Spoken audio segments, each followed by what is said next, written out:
हम लोग जाने हैं फ्रीक्वेंसी, वेवलेंथ, अब जानने जा रहे हैं इंटेंसिटी।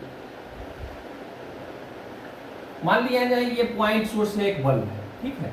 इस बल्ब से लाइट निकल रही है, ठीक है।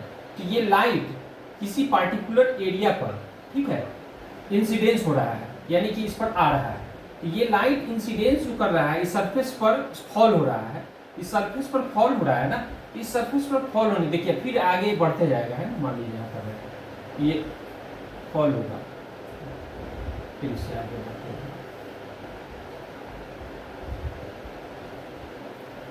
तो लाइट क्या है, यूनिट एरिया पर, यूनिट टाइम में, यूनिट डिस्टेंस पर, है ना। अब यूनिट एरिया पर, यूनिट एरिया पर, है ना, यूनिट टाइम में जितना नंबर ऑफ फोटोन, लाइट है फोटोन के रूप में चलती है, ठीक है, फोटोन। तो इसको फोटोन जो होता है, number of photons per unit area in per unit time, जितना पड़ता है उस पर फॉल हो रहा है, उसको हम इंटेंसिटी कहते हैं। अगर इस पर 3 पड़ रहा है, अगर ये 3 पड़ रहा है यूनिट एरिया पर, और यदि 6 पड़ेगा तो इसका इंटेंसिटी कितना होगा, ज़्यादा होगा। 3 पड़ रहा है तो उससे इंटेंसिटी कम होगा। तो जो पॉइंट सोर्स होते हैं उसका डिस्टेंस के साथ भी, ये डिस्टेंस देखिए, डिस्टेंस के साथ भी रिलेशन है। डिस्टेंस के साथ क्या रिलेशन है वो हम बताते हैं। पहले ये समझ गए कि पर यूनिट एरिया में, पर यूनिट टाइम पर जितना नंबर ऑफ फोटोन पड़ता है, यानी फॉल होता है उस पर, या इंसिडेंस होता है, that is called intensity. Photons क्या होता है? फोटॉन्स द यूनिट ऑफ, जो जितना लाइट जो होता है ना, वो फोटॉन्स हम प्लांक्स लॉ में पढ़ाएंगे। तो ये होता क्या है ना, लाइट छोटे छोटे क्या है, पैक्टों में चलती है, ठीक है। लाइट छोटे छोटे पैक्टों में, और वो भी कंटिन्यूअस नहीं, डिसकंटिन्यूअस फॉर्म में चलती है, ठीक है। तो प्लांक्स लॉ में पढ़ाएंगे E = h न्यू। तो जो एक पैक्टों में चलती है ना, वो पैक्ट, उसको कहते हैं फोटॉन्स कहते हैं, ठीक है। तो अभी हम समझा रहे हैं इसको, ठीक है। तो छोटे छोटे लाइट की जो एक वेव जो चल रहा है, उसको एक वेव को हम फोटॉन कहेंगे, ठीक है। तो उसमें पढ़ेंगे E = h new. h new पढ़ेंगे तो ये जो छोटे छोटे पैक्टों में चलती है ना, दैट इज कॉल्ड क्वांटम। जो छोटे छोटे पैक्टों में चलती है, एक निश्चित मिनिमम उसका एक वैल्यू होगा, उसके नीचे वो नहीं जा सकता है, तो उस पैक्ट को ही क्वांटम कहते हैं, ठीक है। तो ये फोटॉन्स जो होता है लाइट का, जो एक जैसे एक वेव जा रहा है, तो उसे 1 फोटोन हुआ, 2 फोटोन हुआ, 3 फोटोन हुआ, ऐसे हुआ। तो अब ये पहले हम समझे, प्लांक्स लॉ बाद में समझते हैं, पहले ये समझें कि इंटेंसिटी क्या है। तो number of photons per unit area per unit time में जो इंसिडेंस होता है किसी पार्टिकुलर एरिया पर, ठीक है, तो उसे कहता है। जो पॉइंट सोर्स होता है उसका इंटेंसिटी जो होता है ना, वो डायरेक्टली इनवर्सली प्रोपोर्शनल टू होता है 1/r², ठीक है। लेकिन जो सिलेंड्रिकल सोर्स होता है, जैसे आपका जो ट्यूबलाइट हुआ, इसका इंटेंसिटी जो होता है वो इनवर्सली प्रोपोर्शनल टू 1/r का होता है। इसीलिए जो ये इंटेंसिटी जो होता है ना, किसी भी लाइट के ब्राइटनेस को दिखाता है। जैसे किसी सरफेस पर पड़ रहा है तो उससे कितना ब्राइट वो होगा या कितना कम ब्राइट होगा। तो जो इसका जो इंटेंसिटी होता है वो उसका डिक्रीजमेंट का क्या होता है, रेट 1/r होता है। मतलब जैसे जैसे डिस्टेंस बढ़ेगा वैसे वैसे 1/r के रेशियो से वो होगा, मल्टीप्लाई होगा उसका वो।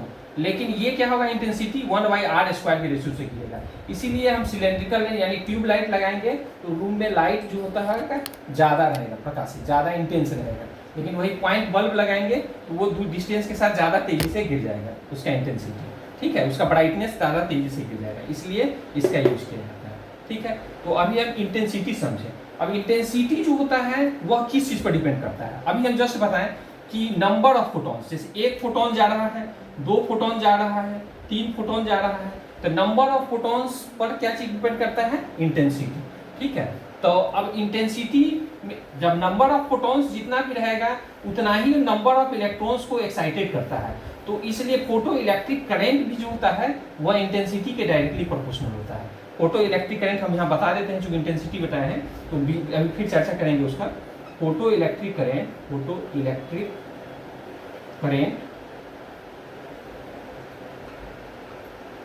Directly proportional to intensity. Photo electric current intensity depend करता है नंबर ऑफ फोटॉन्स पर, नंबर ऑफ फोटॉन्स डिपेंड करता है, नंबर ऑफ फोटॉन्स ज़्यादा रहेगा तो इंटेंसिटी ज़्यादा रहेगा। इसका मतलब है कि intensity directly proportional to photo electric current. मतलब जितना ज़्यादा इंटेंसिटी है उतना ज़्यादा वो फोटोन को एक्साइटेड, उतना ज़्यादा फोटोन होगा, जितना ज़्यादा फोटोन होगा उतना ज़्यादा इलेक्ट्रॉन को एक्साइटेड करेगा, और जितना ज़्यादा इलेक्ट्रॉन को एक्साइटेड करेगा तो इलेक्ट्रॉन का मूवमेंट होगा, उसका अपोजिट डायरेक्शन में करंट का मूवमेंट होता है, उतना ज़्यादा फोटो इलेक्ट्रिक करेंट। ठीक है, इंटेंसिटी आप लोग समझ गए कि इंटेंसिटी क्या होता है। ठीक है, अब हम लोग समझेंगे इंटेंसिटी के बाद क्या समझेंगे। Sir intensity directly proportional to 1/r² किसके लिए है? ये पॉइंट सोर्स के लिए है। पॉइंट सोर्स के लिए intensity inversely proportional to 1/r²। लेकिन यदि सिलेंड्रिकल सोर्स है तो इंटेंसिटी जो होता है वह इनवर्सली प्रोपोर्शनल टू 1/r। ये फार्मूला हो गया, एकदम दिन में बैठा लीजिए। ठीक है, इंटेंसिटी का और भी हम जब आगे बताएंगे, इंटेंसिटी जब लाइट चैप्टर पढ़ाएंगे तो इंटेंसिटी का मात्रक क्या होता है, कैडेला होता है एसआई यूनिट, और इसमें जो हम लोग पढ़ते हैं ल्यूमिनस पढ़ते हैं इंटेंसिटी से, है ना, तो luminous per unit square per unit area. ठीक है, तो उसे सब डिटेल में हम लोग चर्चा करेंगे। किसी ऑब्जेक्ट से अगर लाइट निकल रहा है तो उसका शेप के अकॉर्डिंग उसका फिर इंटेंसिटी डिफर। हाँ, शेप के अनुसार। यदि पॉइंट सोर्स है जैसे बल्ब है तो इंटेंसिटी वो रिसोर्सेज जो छोड़ रहा है वो अलग चीज है, लेकिन इंटेंसिटी तो पर सरफेस पर जो पड़ रहा है वो ब्राइटनेस दिखाता है ना, तो वो जो इस सरफेस पर पड़ रहा है फोटॉन्स का संख्या वो डिस्टेंस के साथ, जैसे यहाँ दिखाए थे ना, अलग जैसे जैसे यहाँ पर ऐसे पड़ रहा है फोटॉन्स, अगर सोर्स है 1 2 3, लेकिन अब देखिए इसी एरिया, यही ये लाइट फोटोन के लाइट हमेशा स्ट्रेट लाइन में गमन करती है, स्ट्रेट लाइन में जाती है, तो देखिए जा रही है, ऐसे जा रही है, तो देखिए समय ये डिस्टेंस बढ़ता जा रहा है ना, इस एरिया इसका बढ़ता जा रहा है, फोटोन का संख्या घटता जा रहा है, एरिया बढ़ता जा रहा है, फोटोन का संख्या घटता जा रहा है, तो इस आधार पर ये चीज आया है, ये फॉर्मूला दे रहा है। ओके, ठीक है, इंटेंसिटी समझ गए। अब हम आपको समझाने जा रहे हैं फ्रीक्वेंसी। ये भी बहुत महत्वपूर्ण टर्म है।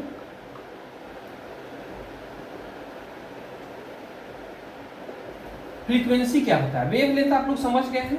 अब फ्रीक्वेंसी क्या होता है कि अगर किसी पॉइंट है यहाँ से, number of waves passing through a point in 1 second, that is called frequency. Definition है number of waves,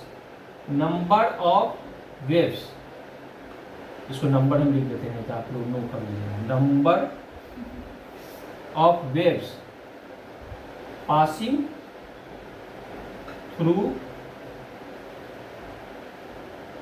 a point in 1 second is called frequency। अब देखिए इस पॉइंट को, इस कॉन्सेप्ट को समझिए, number of waves passing through a point in 1 second. अब देखिए अगर ये यहाँ से स्टार्ट किए, ये इसके बीच एक है, एक वेव, और ये देखिए इसी को हम, ये एक वेव है, ठीक है। अब ये इस पॉइंट से क्रॉस कर रहा है, नंबर ऑफ वेव्स किस में बढ़ जाएगा, लेमडा जितना कम होगा, जितना लेमडा कम होगा उतना ज्यादा वेव का संख्या होगा। देखिए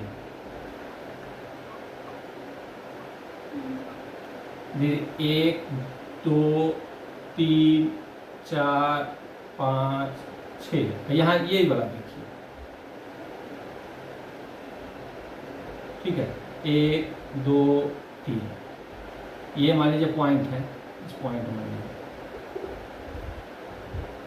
यहाँ पर देखिए 3 वेव भी हुआ, यहाँ 3 वेव, या इसके बीच लेमडा क्या हो गया, बढ़ गया है, तो क्या है, इसका क्या चीज हो गया है, नंबर ऑफ वेव्स घट गया, और इसमें नंबर ऑफ वेव्स बढ़ गया, तो नंबर ऑफ वेव्स, तो इसमें फ्रीक्वेंसी किसका ज्यादा कहेंगे, फ्रीक्वेंसी वो भी इसका ज्यादा होगा फ्रीक्वेंसी, कि इसका ज्यादा होगा फ्रीक्वेंसी, बताइए फ्रीक्वेंसी 1 ज्यादा होगा या फ्रीक्वेंसी 2 ज्यादा होगा, तो फ्रीक्वेंसी 1 ज्यादा हो गया, क्योंकि जब भी छोटा होगा, लेमडा जो छोटा होगा तो क्या चीज बढ़ जाएगा, उसका फ्रीक्वेंसी, क्योंकि number of waves passing through a point बढ़ जाएगा, नंबर बढ़ जाएगा, इसमें 3 ही क्रॉस कर रहा है, इसमें 6 क्रॉस कर रहा है, तो इसका फ्रीक्वेंसी ज्यादा होगा। Number of waves passing through a point is called frequency, ठीक है।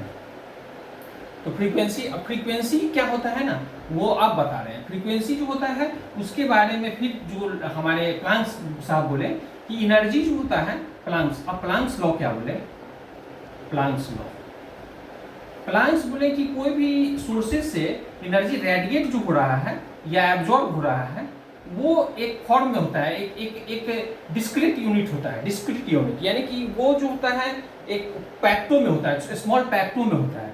स्मॉल पैक्ट जो होता है ना, उसी को जो स्मॉल पैक्ट्स के ग्रुप में होता है, ये पैक्ट जो होता है यही क्वांटम कहलाता है। क्या कहलाता है? क्वांटम। यही बात आगे जाके क्वांटम फिजिक्स बना है, ठीक है। तो क्वांटम, तो इनका कहना है ना कि एनर्जी डायरेक्टली प्रोपोर्शनल टू क्या होता है? Energy directly proportional to frequency. Energy directly proportional to frequency, याद कर लीजिए। प्लांक्स लॉ में क्या कहा गया है कि एनर्जी जो होता है डायरेक्टली प्रोपोर्शनल क्या होता है? फ्रीक्वेंसी। तो और इसमें प्लांक्स को ये डायरेक्टली प्रोपोर्शनल को हटाते हैं तो क्या होता है? एनर्जी बराबर एच न्यू। एच क्या हो गया? That is Planck's constant. Planck's constant, ठीक है। अब प्लांक्स कांस्टेंट का वैल्यू कितना होता है? एच बराबर होता है 6.62 into 10 to the power -34। Energy का यूनिट क्या होता है? जूल। आई फ्रीक्वेंसी 1/t कितने क्या होता है? Joule second. एच का वैल्यू कितना होता है? जो बात आप लोग को समझ में नहीं आया, जहां का पॉइंट समझ में नहीं आ रहा है, वो आप लोग कमेंट बॉक्स में जरूर लिखिए, ताकि हम उसका एक्सप्लेनेशन नेक्स्ट वीडियो में जरूर कर देंगे। आप लोग कुछ कमेंट्स नहीं करिएगा, सब्सक्राइब नहीं कीजिएगा, तो फिर मैं आगे कैसे पढ़ाऊंगा? कि कैसे पता चलेगा कि आप इंटरेस्टेड है नहीं है, आपको अच्छा लग रहा है या नहीं लग रहा है, ठीक है। तो प्लांक्स लॉ का हो गया कि एनर्जी। अब आपको समझा रहे हैं कि देखिए इसका, यानी कि देखिए एनर्जी बहुत बड़ी चीज होता है। पूरा फिजिक्स जो होता है ना, टोटल फिजिक्स एनर्जी पर ही आधारित है। फिजिक्स क्या होता है? फिजिक्स जो होता है एनर्जी का क्या है? पहले definition. Energy neither can be created nor be destroyed, it can change only one form to another form. कि एनर्जी को क्या है, आप न निर्माण कर सकते हैं न डिस्ट्रॉय कर सकते हैं। एनर्जी को केवल एक फॉर्म से दूसरे फॉर्म में चेंज कर सकते हैं। पूरा फिजिक्स इसी पर आधारित है।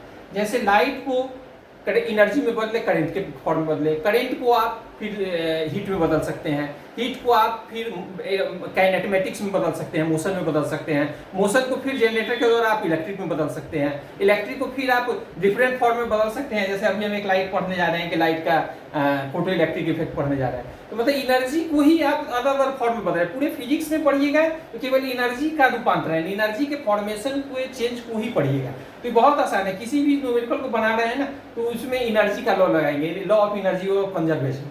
ये law of energy of conservation पर ही सारा चीज आधारित है। आगे जाके पढ़ाएंगे conservative force, non conservative force, ठीक है। लेकिन जो है सारा चीज इसी एनर्जी कंजर्वेशन लॉ पर ही आधारित है। एनर्जी एक जूल एनर्जी भी आप क्रिएट नहीं कर सकते हैं, ना डिस्ट्रॉय कर सकते हैं, केवल आप फॉर्म चेंज कर रहे हैं, ठीक है। तो अब ये चीज हम समझा दिए। तो एनर्जी जो होता है वो किस चीज पर डिपेंड करता है? अभी जस्ट पढ़ाए हैं कि किस चीज पर डिपेंड करता है। ये दो बात याद रखिए। इससे अभी photo electric effect of light हम बताएंगे। इससे photo electric effect of light, जिसके कारण आइंस्टीन को नोबेल प्राइज मिला। तो आइंस्टीन को नोबेल प्राइज मिला, तो उनमें क्या बात है, क्या बताएं, उस चीज को समझने के लिए ये हम इतना एक्सप्लेन कर रहे हैं, ठीक है। तो दो चीज पढ़ाए हैं, इंटेंसिटी सिटी, और एक पढ़ाए हैं फ्रीक्वेंसी। फ्रीक्वेंसी पर क्या डिपेंड करता है? एनर्जी, है ना। यहां से कर लिखते हैं इस डायरेक्शन में। एनर्जी क्या होता है? Directly proportional to frequency. और इलेक्ट्रिक जो फोटो इलेक्ट्रिक करंट जो होता है, फोटो इलेक्ट्रिक करंट, वो डायरेक्टली प्रोपोर्शनल टू क्या होगा? इंटेंसिटी। दोनों का मीनिंग समझ गए? इंटेंसिटी क्या है, फोटो इलेक्ट्रिक करंट क्या है, अभी समझ गए। तो आपने समझा इंटेंसिटी, फ्रीक्वेंसी, वेवलेंथ सब समझ गए। अब हम आपको फोटो इलेक्ट्रिक इफेक्ट बताने जा रहे हैं, वो कैसे क्या है तो आप समझिए नेक्स्ट वीडियो, ठीक है।